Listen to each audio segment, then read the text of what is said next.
23 days to go for the Delhi election, the big prestige battle that far outweighs the size of the national capital, and things are getting more feisty, they're getting more fierce, and they're definitely getting more personal. And I'm going to be counting down for those 23 days to show you just how allies are fighting in this war of supposed equals. I'm Shiv. Thanks for being with me here on 5 Live.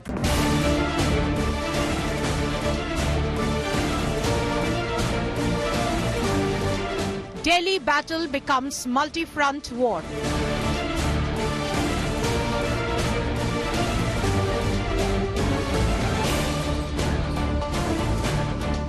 Voter list, infiltration and slums. Election commission भी मिला हुआ है, BJP भी मिली हुई है, सांसदों के घरों से 30-30, 40-40 वोट अगर 10 दिन 15 दिन पहले बनने चालू हो जाएंगे तो चुनाव की प्रक्रिया में सैंक्टिटी कहां बचेगी? अभी झुग्गी बस्ती प्रधान हाथ उठाकर बताए 5 फरवरी को आपदा का अंत करोगे क्या?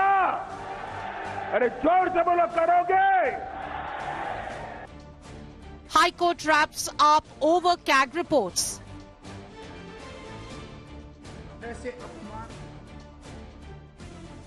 BJP slams Chief Minister crowdfunding campaign.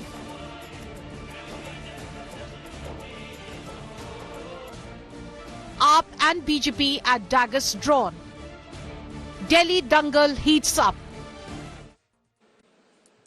Every election is about images, it's about perception, it's about narratives, it's about body language. Well, today, praying at the iconic Kalka Ji Mandir in Delhi and a Gurdwara, Chief Minister Atishi credited her boss, Arvind Kejriwal, for transforming Delhi into a world-class city. Well, that, of course, voters will decide.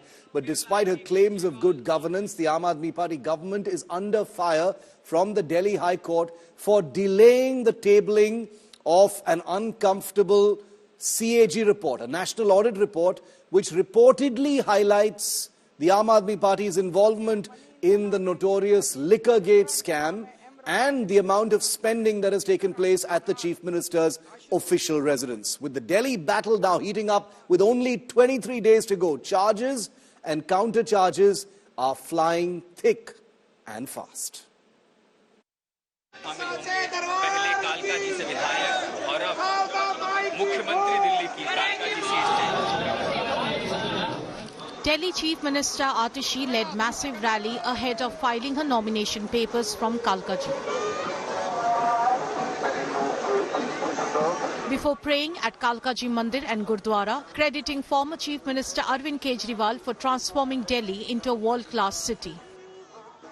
सवाल आप पर दरअसल BJP Congress दोनों कटाक्ष कर रही हैं। दिल्ली में एक्साइज घोटाला हुआ, सीएजी की रिपोर्ट है, मुख्यमंत्री को चंदा क्यों मांगना पड़ रहा है? देखिए, भारतीय जनता पार्टी और कांग्रेस को सत्ता से पैसे बनाने की आदत होगी तो शायद वो ये नहीं समझते कि ईमानदारी से सरकार चलाई जा सकती है और विधायक, मंत्री, मुख्यमंत्री सिर्फ अपनी से तनख्वाह से अपने घर चलाते हैं। इसलिए चुनाव लड़ने के लिए हमें चंदा 5 साल पहले भी चाहिए था, आज भी चाहिए। एक बार दिल्ली की उन जनता को, आज तक के दर्शकों को मुख्यमंत्री वाला डांस तो दिखा दीजिए। Despite Atishi's claims of good governance, the AAP government faced massive flack from Delhi High Court for delaying tabling of CAG reports, which highlighted alleged AAP government role in liquor scam and splurge in Chief Minister House. Hitting out sharply, the High Court said that the Delhi government dragged its feet and did not table the damning CAG report in assembly. In a big indictment, High Court and Delhi government's delay in sending the CAG reports to LG Saxena raised doubts about the government's bona fides. The BJP saw criminal intent behind AAP delaying tabling of CAG findings on liquor scam and the Sheesh Mahal Rao. ये एक बड़ी विचित्र बात है कि स्वघोषित कट्टर ईमानदार एक संवैधानिक व्यवस्था के द्वारा अपने सरकार के कार्यों की आर्थिक समीक्षा को न सिर्फ होने देते नहीं देते, नकारते हैं और सदन के पटल पर रखना नहीं चाहते हैं। Chief Minister Atishi also faced flack from Congress for seeking donations to fight posts. The Telangana Congress said that AAP is short of funds after its liquor scam got busted by CBI.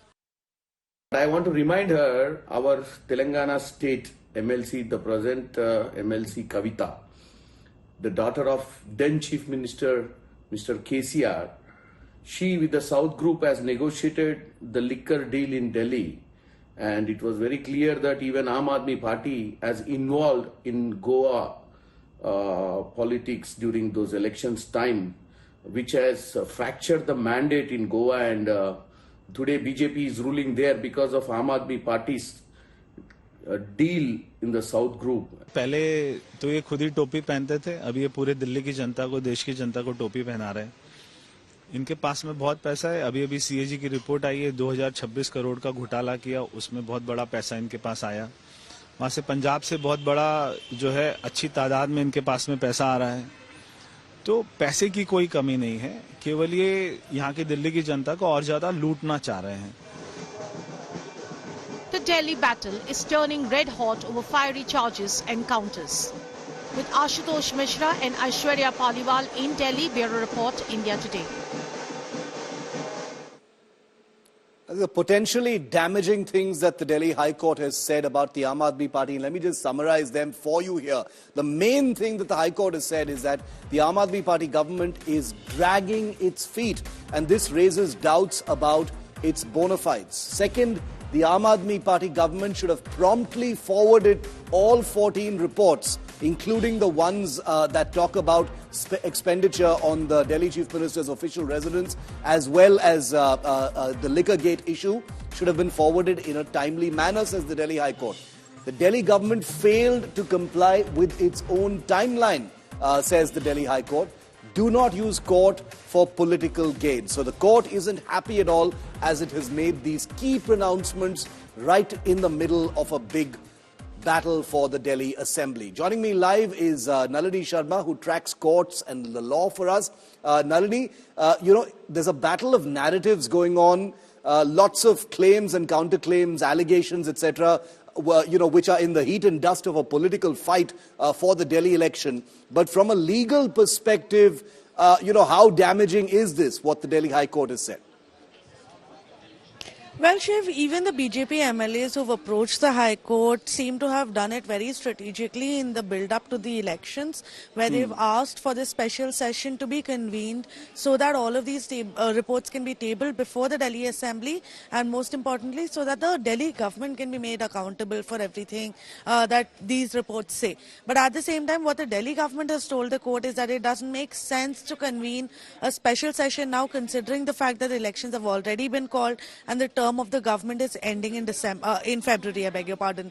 But what the Delhi High Court said is really crucial, because they've said the Delhi government deliberately delayed and dragged their feet in this entire matter. They did not allow for the session to happen so that there could be a discussion or a debate on these reports, and it's the fault of the Delhi government that this could not happen. So the spotlight is on the Delhi government right now, and even though the Delhi government claims that there will be no point in making it happen right now, convening a special session right now, and more importantly the fact that the BJP is these petitions are political in nature, but at the same time the BJP is not backing off from its attack before the Delhi High Court. Earlier we saw Vijender Gupta arguing before the Delhi High Court on behalf of the MLAs. Today we saw Mahesh Jethmalani arguing on behalf of the MLAs before the High Court, and they are saying that the government needs to be made accountable. Now the further hearing is on the 16th, is when we'll know exactly what the Delhi High Court decides, but some very serious observations coming in from the Delhi High Court against the Delhi government for now.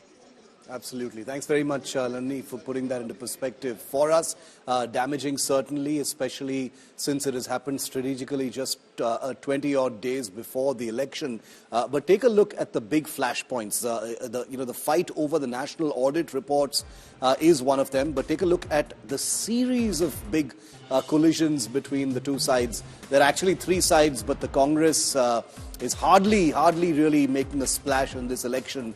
But we'll talk about that a little later. The big flashpoints so far the alleged temple demolition. The Aam Aadmi Party says that the Lieutenant Governor of Delhi has okayed the demolition of 6 temples and Buddhist shrines. The BJP says this is a baseless charge and an attempt to disrupt communal harmony. Kejriwal's letter to the RSS chief, the Aam Aadmi Party says, does the RSS support the BJP's wrongdoings? The BJP says this letter to the RSS is a sign of Kejriwal's frustration.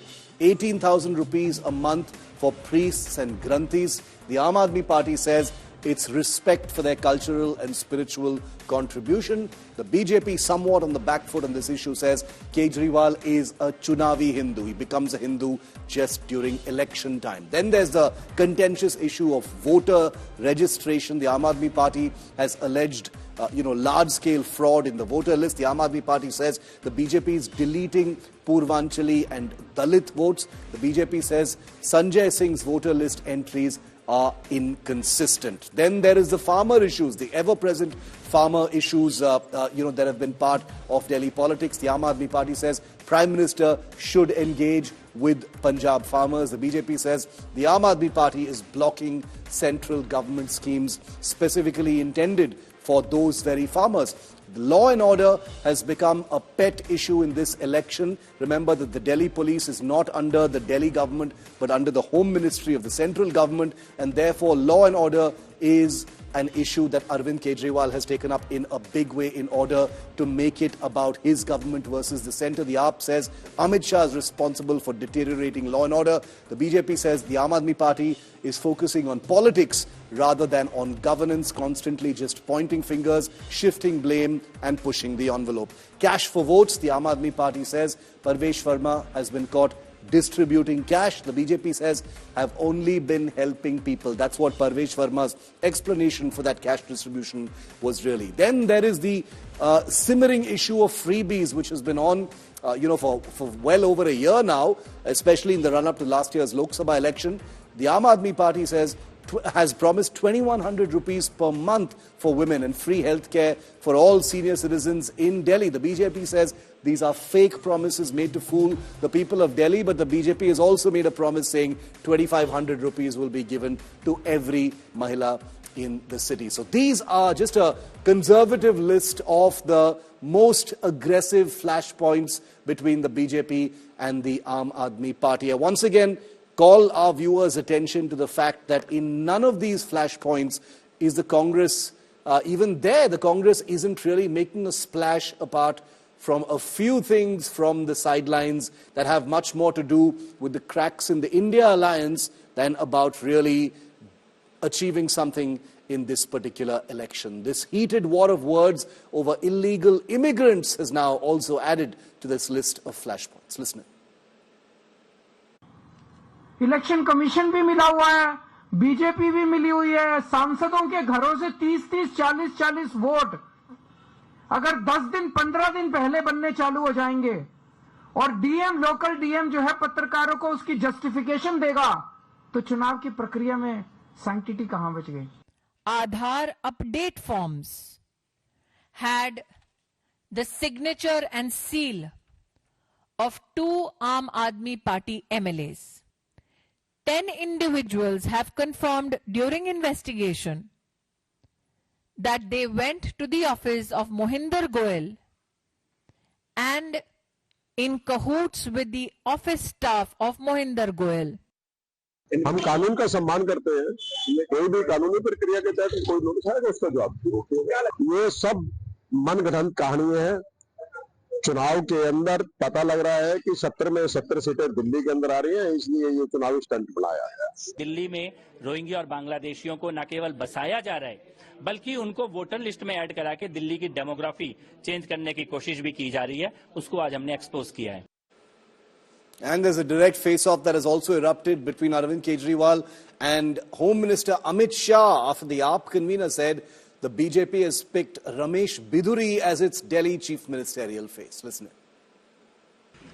कल इनकी CEC की meeting हुई है, central election committee की meeting हुई है और सूत्रों से पता चला है कि उस मीटिंग में भारतीय जनता पार्टी ने शायद निर्णय लिया है कि रमेश बिधूरी जी भारतीय जनता पार्टी के सीएम उम्मीदवार होंगे। वोट बैंक की लालच में ये इतने फिसले हैं कि हर रोज एक वादा। आज उन्होंने भाजपा का मुख्यमंत्री घोषित कर दिया। बोलिए भाइयों बहनों, केजरीवाल जी भाजपा का मुख्यमंत्री घोषित कर सकते हैं क्या? अरे जोर से बोलो, कर सकते हैं। Arvind Kejriwal, meanwhile, has also made a big claim that the BJP is eyeing slum dwellers' land if they win the election. Sutron ke mutabik, according to sources, as he prefaces most of the allegations he makes against the BJP. Well, Amit Shah has accused Kejriwal of building toilets in his residence more expensive than slum lands. Delhi की हर झुग्गी की planning करके बैठे हैं ये लोग। 5 साल तो छोड़ो, 1 साल के अंदर दिल्ली की सारी झुग्गियां ना तोड़ दें तो। अगर बीजेपी को वोट दे दिया दिल्ली के झुग्गी वालों ने, देख लेना तुम अपनी आत्महत्या के ऊपर साइन कर रहे हो। और आपने क्या किया? गरीब की झुग्गी से भी महंगा शौचालय आपने शीश महल में खुद के लिए बनाया भाई। So here's how it's actually playing out right now, viewer. The Aam Aadmi Party says the BJP plans to demolish slums if elected. The BJP hits back, says not a single eviction notice has been issued and it is complete lies. The Aam Aadmi Party says the BJP is to come after slum dwellers' land, like you just heard. Arvind Kejriwal says the BJP says the Delhi Development Authority has not changed land use of slum plots and has no plans to. The AAP counters once again says challenge the Home Minister to resettle displaced residents in the capital. The BJP hits back. What did the Aam Aadmi Party do in government, in office for the last 10 years that it is now asking the Home Minister to do this? The Aam Aadmi attacks back, says won't fight the election if the centre meets demands. The BJP then again hits back, says the Aam Aadmi Party did nothing to rehabilitate slum dwellers. So slum dwellers, slum land has become another fresh battleground in this endless list of battlegrounds in the run-up to the 5th of February when voting takes place in the national capital. Aishwarya Paliwal has been out and about in the national capital looking at each one of these big collisions and flashpoints between the two sides. Aishwarya, I've got two questions. My first question to you is, which among these many issues do you think is probably having the most resonance? There are so many different flashpoints that we've listed out right now. Arvind Kejriwal clearly trying to get under the BJP's skin by saying that they've named Ramesh Biduri as their chief minister's face. It's a kind of very messy war of claim versus counterclaim. Well, Shiv, definitely, but let me tell you, on the paper, it's a triangular fight between the Aam Aadmi Party, the BJP and the Congress. But in reality, it's a fight between the Aam Aadmi Party and the BJP, Congress lagging way behind. Now, one of the reasons why Arvind Kejriwal has been asking the question is because the BJP has not come out with a chief ministerial face. Aam Aadmi Party, almost a new poster every 24 hours, Shiv, has been saying that the BJP does not have a candidate and I am the one who will become the chief minister if the Aam Aadmi Party wins. It is a big issue, definitely, but if we speak about the numbers, definitely it will be the slum dwellers. Shiv, 45 lakh slum dwellers are actually voters of the national capital. So the maths out there is explaining why both the BJP and the Aam Aadmi Party are gunning for the slum dwellers. Very, very quickly, since you began answering that question, Aishwarya, where is the Congress party in this so-called, triangular fight? All we ever see is a hapless Sandeep Dixit sort of saying the same things over and over again. Well, on the ground, Aam Aadmi Party versus BJP versus Sandeep Dixit, that's the unfortunate truth. We are seeing Rahul Gandhi taking part in a rally that will happen, but this actually is the first big push being made by the Congress party. The BJP Shiv, however, let me tell you, is hoping that the Congress will put more fight and will be fighting on the ground. Yes. But at the moment, it seems an unlikely battle. It is a battle between the Aam Aadmi Party and the BJP. Shiv. Absolutely. Aishwarya, thanks very much for that. On this show, we asked last week, where are the Gandhis? Well, the answer to that question happens at 6 p.m. Rahul Gandhi holds his first rally in Delhi in a short while from now. The irony is there for everyone to see. For the BJP to do well, the Congress needs to do well and eat into the Aam Aadmi Party's share. So it's a big war of ironies and paradoxes in Delhi, making it one of the most tantalizing, if small, elections this year. It's only one of two elections this year. The next one is Bihar, and we'll be watching it very closely. A 6.5 kilometer tunnel built in one of the most beautiful but also one of the most vulnerable parts of the world in the Gandarbal district of Jammu and Kashmir on the highway between Srinagar and Leh in Ladakh. This is a 6.5 kilometer tunnel called the Z-More Tunnel that has provided a lifeline of connectivity between Srinagar and Ladakh. The Kashmir Valley and Ladakh, which otherwise stands vulnerable to blizzards, avalanches, and the winter months, will now be open and provide a game-changing boost for military logistics, movement of troops and materials to the borders with China and Pakistan, as well as a huge boost to economy and tourism in the forward areas. Strategically located at an altitude of over 8,600 feet, a crucial lifeline that changes the game in the Himalayas. This is part of the government's broader effort to improve access to connect the Kashmir Valley to Ladakh. The Z-More Tunnel, or the Z-Turn Tunnel, will be a force multiplier for Jammu and Kashmir. Make no mistake, in many ways. Less than 3 months ago, the tunnel's workers came under attack on the 20th of October when 2 terrorists entered the camp at Gagangi and fired indiscriminately, killing 7 of those workers. Today, the Prime Minister, while inaugurating the Z-More Tunnel, paid tribute. This is part of a larger network of tunnels being constructed in the region, including the adjacent Zojila Tunnel, expected to be completed by 2028. The Z-More Tunnel is poised to enhance local economy by promoting tourism. The tunnel bypasses many avalanche-prone areas that often disrupt transportation routes during the winter months, ensuring that both civilian and military traffic can move efficiently all through the year. By facilitating year-round travel, the tunnel is expected to not just bolster, like I said, military logistics and support operations in the region, but also make many of these incredibly beautiful forward areas open to tourism. Jammu Kashmir में अमन और तरक्की का जो माहौल बना है, उसका फायदा हम पहले ही टूरिज्म सेक्टर में देख रहे हैं। साल 2024 में 2 करोड़ से अधिक टूरिस्ट जम्मू कश्मीर आए हैं। यहां सोनमर्ग में भी 10 साल में 6 गुना ज्यादा टूरिस्ट बढ़े हैं। इसका लाभ आप लोगों को हुआ है, आवाम को हुआ है, होटल वालों, होम स्टे वालों, ढाबा वालों, कपड़े की दुकान वालों, टैक्सी वालों, सभी को हुआ है। साथियों, 21वीं सदी का जम्मू कश्मीर आज विकास की नई गाथा लिख रहा है। पहले के मुश्किल दिनों को पीछे छोड़कर हमारा कश्मीर अब फिर से धरती का स्वर्ग होने की पहचान वापस पा रहा है। जम्मू कश्मीर में भी बीते 10 साल में एक से बढ़कर एक एजुकेशन इंस्टीट्यूशंस बने हैं।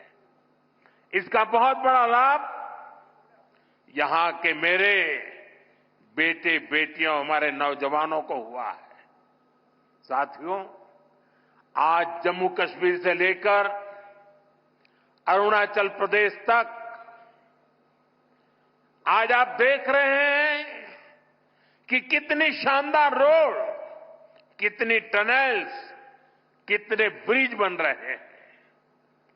हमारा जम्मू कश्मीर तो अब टनल का, ऊंचे ऊंचे पुलों का, रोपवे का हब बनता जा रहा है। दुनिया की सबसे ऊंची टनल्स यहां बन रही हैं। दुनिया के सबसे ऊंचे rail road bridge, cable bridge यहां बन रहे हैं। दुनिया की सबसे ऊंची रेल लाइंस यहां बन रही है। केंद्र में हमारी सरकार बनने के बाद ही 2015 में सोनमर्ग टनल के वास्तविक निर्माण का काम शुरू हुआ और मुख्यमंत्री जी ने बहुत ही अच्छे शब्दों में उस कालखंड का वर्णन भी किया। मुझे खुशी है कि इस टनल का काम हमारी ही सरकार में पूरा भी हुआ है और मेरा तो हमेशा मंत्र रहता है, जिसका प्रारंभ हम करेंगे उसका उद्घाटन भी हम ही करेंगे। होती है, चलती है, कब होगा कौन जाने, वो जमाना चला गया। साथियों, इस टनल से इससे सर्दियों के इस मौसम में सोनमर्ग की कनेक्टिविटी भी बनी रहेगी। इससे सोनमर्ग समेत इस पूरे इलाके में टूरिज्म को भी नए पंख लगने वाले हैं। आपने कहा कि दिल की दूरी और दिल्ली से दूरी, इन दोनों चीजों को मिटाने पे आप लगे हुए हैं और वाकई आपके काम से ये साबित होता है। 15 दिन के अंदर अंदर जम्मू कश्मीर को लेके ये आपका दूसरा प्रोग्राम है।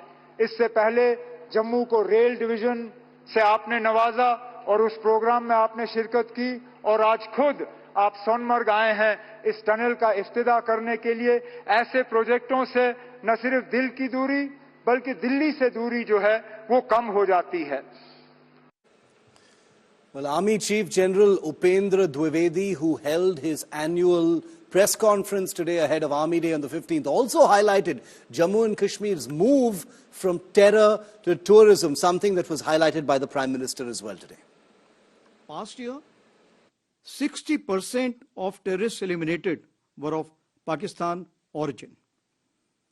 As of today, whatever is remnant in the valley and Jammu area, we feel that around 80% or more are from Pakistan origin. Overall, violence parameters under control, tourism, development activities, Amarnath Yatra, where we witnessed more than 5 lakh pilgrims this time, and peaceful conduct of elections are indicators to a positive change. Well, India Today's Rahul Kanwal spoke exclusively to Jammu and Kashmir Chief Minister Omar Abdullah right before this function on the infrastructure push in J&K. Here's what he said.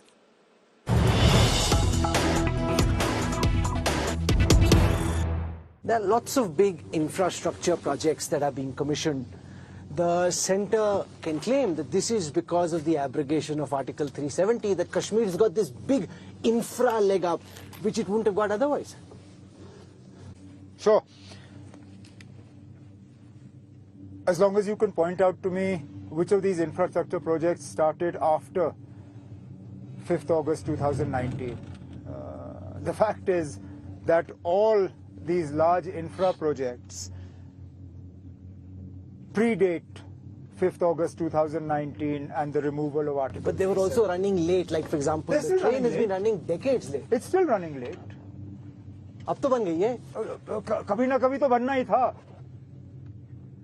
कभी ना कभी तो बनना था। It would have still finished at this time, regardless of 370. 370 was not a reason the train didn't, the work didn't complete. It's an tunnels, border road. How has 370 impacted that work? No, that the centre is more pushing harder on infra. So why didn't the centre push harder earlier? So the problem wasn't 370. The problem was the centre didn't push. But the centre can also say that the security situation is now better. The stone pelting is over. You don't really see the kind of protest calendar that we used to see earlier. Well, actually, if you see, most of these infrastructure projects are not located in any areas that traditionally saw the sort of protests that you're talking about. The railway line, none of this, the part Katra, Banihal, is in an area that's prone to protests. The tunnel that is going to be inaugurated, one of the most peaceful parts of J&K. In fact, if anything, it's unfortunate that this tunnel project was actually the subject of a militant attack, terror attack a few months ago. So, look, let's not link these infrastructure projects to the politics of 370. But what's your reading on the improved security situation, which the government claims is one of its big achievements?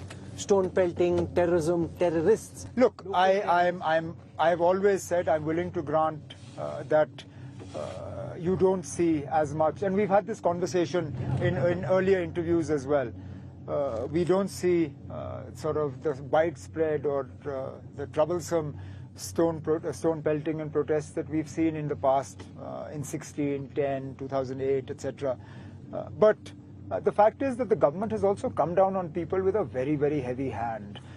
The way in which the CID department has in the past been weaponized, the way in which employees have been terminated without any due process, the way in which blacklists have been operated, which go against the laws of natural justice. Now, I may be a terrorist, but that doesn't make my children terrorists.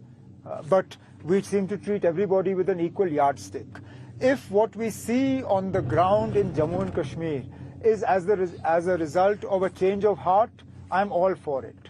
But if it's just out of fear, then you have to ask yourself what has changed. Well, which one do you think it is? Do you think it's largely fear, or do you think... No, I think it's a combination of both.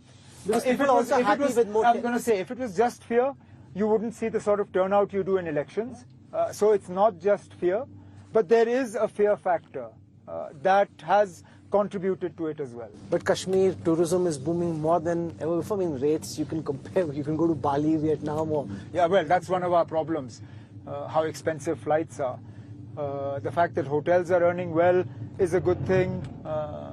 Some people recently have sort of objected to tourism, but I think... Why do you think that's happening? I read about the protests against some of the new tourism projects as well. Why object tourism? I don't know. I haven't seen... Look, projects that take a lot of land from people are projects that are going to run into difficulty. We've seen that not just in Jammu and Kashmir. The fact is that a lot of segments of the Delhi-Amritsar-Katra expressway, they got held up because of protests over land acquisition. And we see this even the famed bullet train project between Mumbai and Ahmedabad, again held up on account of land acquisition. So land is an emotive issue, and projects, whether for tourism or infrastructure, where people feel that their land is going to be taken away, you can understand why they would have difficulty with that. I want to go across to India today is Mir Farid, who's been tracking this entire big day in Sonmarg, for India today. Mir, we've, explained to our viewers why this particular tunnel is so important. The network of tunnels in Jammu and Kashmir, when they come together, will be true game changers. Take us through the importance of what you covered today.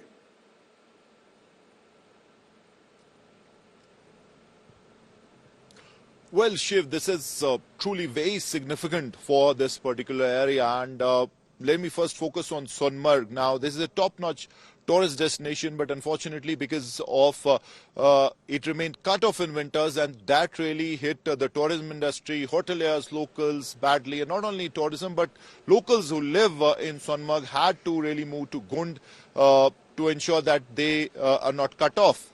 This area gets around 5 to 6 feet of snow, and once that happens, this used to get cut off, and with that, Ladakh as well. So this is the first step towards 365 24/7 connectivity of not just Sonmarg, but Ladakh as well. And it got the push since 2020 when we know what happened in Eastern Ladakh front, where China's aggression, and we know what really transpired since. So this got the attention of the government of India, and since work has happened at a fast speed, you can see behind me, this is the Sonmarg tunnel and then the Zojila tunnel. So this is significant. It will boost tourism, employment, and keep this road open 24/7 all weather. So this is really significant. But the game changer, bigger game changer, is the Zojila tunnel. Once that is connected, that would be absolutely huge for the people of Ladakh, for the people of Kashmir, and for defense as well. Shiv? And, speaking about tourism, Mir, we've already seen, post-2019, there has been a significant and visible uptick in tourism in the Kashmir Valley. So you're saying that with the Zedmore tunnel and then subsequently with the Zojila tunnel, it could be a game changer as far as tourism is concerned?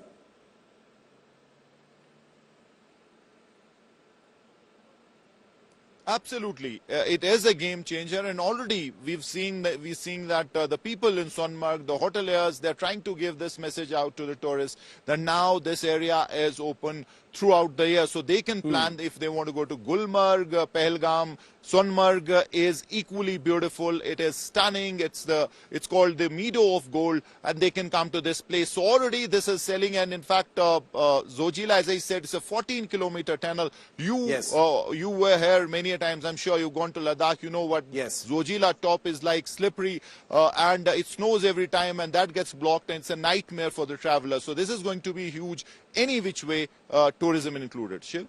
All right, Mir, thanks very much. Stay safe. We'll keep coming back to you. It's bitterly cold there, but Sonmarg, let me tell you, is absolutely glorious. So with that tunnel open, people have run out of excuses for planning their next trip, their next holiday, perhaps in that wonderful part of the Himalayas. Well, days after the process of disengagement, or at least de-escalation, began at the line of actual control in Ladakh, Indian Army Chief General Upendra Dwivedi said today at his annual press conference that the situation at the LAC is sensitive but stable. It's not the first time he's saying it. While speaking on the efforts along the India-China frontier, the Army Chief said that India's deployment is balanced and robust. Take a look. Coming on to J&K. Situation is firmly under control. On line of control, ceasefire, which is effective from Feb 2021 after the DGMO's understanding, is holding on. However, the terror infrastructure across remains intact. Infiltration attempts continue, including from the IB sector or so many other avenues which are available, along with drone attempts to smuggle warlike stores and narcotics. In hinterland, in recent months, increased terrorist activities was seen in North Kashmir and Ladakh.